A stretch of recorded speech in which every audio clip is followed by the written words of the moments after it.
Peggy 16.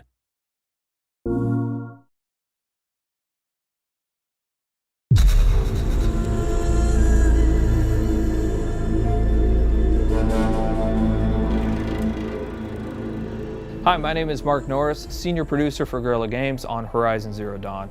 And here we are, finally with Paris Games Week. We premiered Horizon Zero Dawn at E3, and at that time we only showed the behind closed doors to a number of the media members, but we've never shown it publicly. And finally, we are going to do that here today. One thing that you should know almost immediately is, yes, you can explore everything that you can see here, but we're on a quest. Now, we've hidden that quest UI and that quest interface, but one of those two tribes that you saw previously in the trailer, one of them has given you a quest, and it's a quest of critical importance. And that quest is to get a very specific resource. It's a resource from the canisters that you can find on the back of this herd that we call the grazers. Now, why do you need this resource? Why does this tribe need it? What is happening in this world? Those are still things that we're going to keep a mystery, but you will desperately need to retrieve this because it's a critical part of what's happening. As you're looking at this screen, for the very first time, you're going to notice some of our UI or our HUD elements. Now, the art on this isn't exactly final, but you can start to see how the game is really starting to creep into what we're doing. You can see in the top middle part of the screen that there is a compass. Now, we've hidden our quest markers and our quest objectives, and we'll talk about a quest here in just a moment, but you can see a compass certainly denotes an open world style of adventure. In the upper right hand corner of the screen, what you can see is the very beginning of a level and an experience bar, so you can start to see the RPG elements start to seep in. In the lower left hand corner of the screen, you can actually see our health bar. It's unusual, it's painted like an arrow. Some of the tribal influences are certainly coming into the UI and HUD, and even though the art's not final, you can expect that those tribal influences will stay. You've seen a number of locales inside of the trailer for Horizon Zero Dawn. You've seen some desert, you've seen some snow, and of course you see here the forest. And currently Aloy is crouched in what we call some stealth grass or some tall grass. Stealth plays an incredibly important part of Horizon Zero Dawn. In fact, you can see the UI element for this. Right underneath the compass is a little circle. That is in fact a stealth indicator. And so Aloy will need to wait for the right moment in order to introduce that stealth attack. Sorry, little one. So we mentioned that there are a couple of RPG elements, right? One of those things that you just saw, especially if you've got the keen eyes or if we zoom in on it, is the number 825 that just popped up. So that number 825 is incredibly important. Why? Because it denotes that there are, in fact, RPG elements hiding behind the hood. That is a damage value. We call that floating combat text, and you can see that number pop up. But now we've actually also gotten into the loot menu. Now, we've described previously how important the machine parts are to the world of Horizon Zero Dawn, but here we're showing you some of those parts. In fact, that flame coil that you can see on screen is one of the elements that's required to build explosive arrows.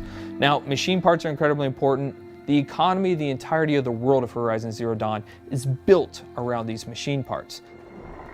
So here you can see Aloy picking up what is essentially a couple of health plants. Now, those will fill up your health if you get low, but the important thing here is actually what they represent. You will want to explore every nook and cranny of this open world.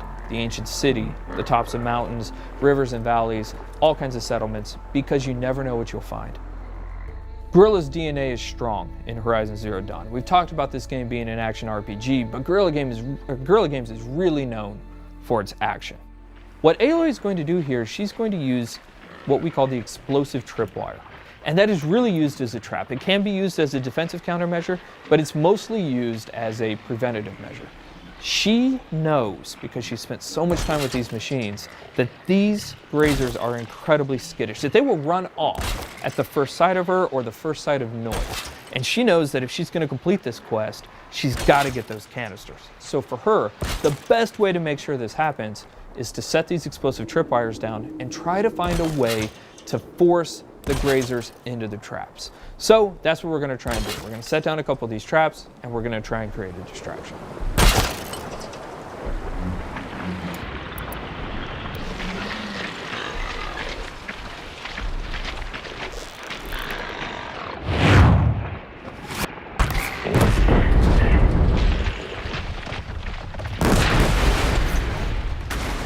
The machines in Horizon Zero Dawn do have herd-like activities. And here we have a species defending itself, these grazers allowing a couple of them to stick around to fight Aloy.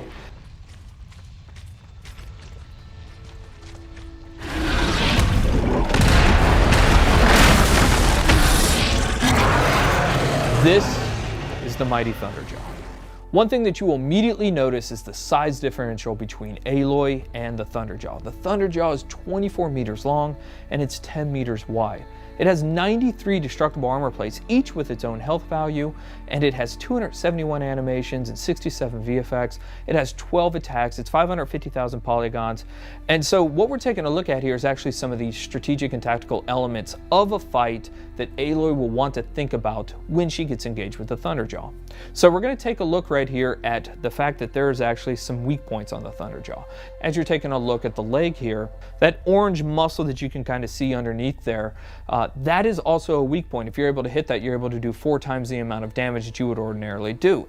Now the question is, how would you actually take off that armor plate? Now we give you a couple of options there, but the best option is to use the machine itself. So we're taking a look at the disc launcher right now, and you saw earlier in the E3 trailer that you can shoot off the machine.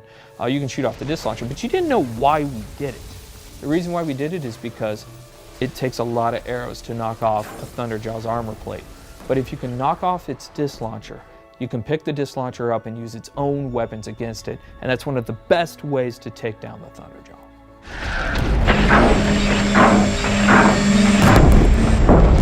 Fighting the Thunderjaw is an awe-inspiring experience. We talked previously about the fact that it has 12 attacks.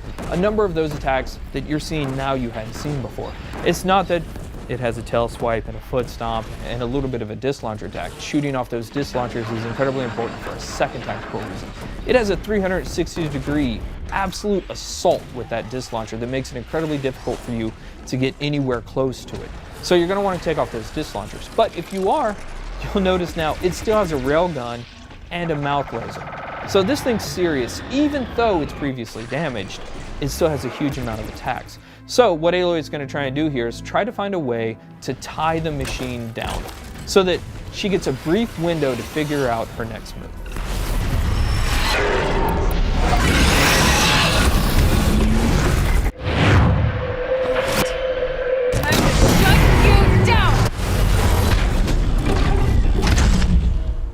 So that was the playthrough of the behind closed doors session of Horizon Zero Dawn. We cannot wait to show you more. We're going to show you something brand new and something huge next year. Thank you.